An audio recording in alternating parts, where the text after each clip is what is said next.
ছাড়া আল্লাহর সামনে দাঁড়িয়ে সুপারিশ করে। কার সাহস এত সুপারিশ করে? মনে করছেন বাবার দরবারে গেছেন, বাবা আপনার সুপারিশ করে জান্নাতে নিবে নাকি? আরে বাবার খবর কি হবে ওটাই তো বাবা জানে না। কথা বলেন।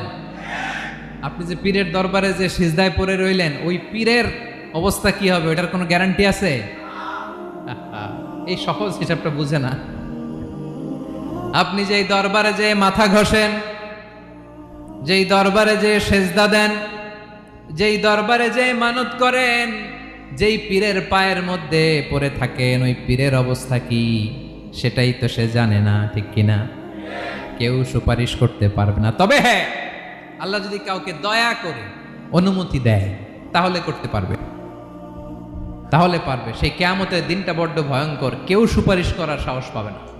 আরে আমার অবস্থা কি আমি জানি না, আমি আবার কারোর জন্য সুপারিশ করবো?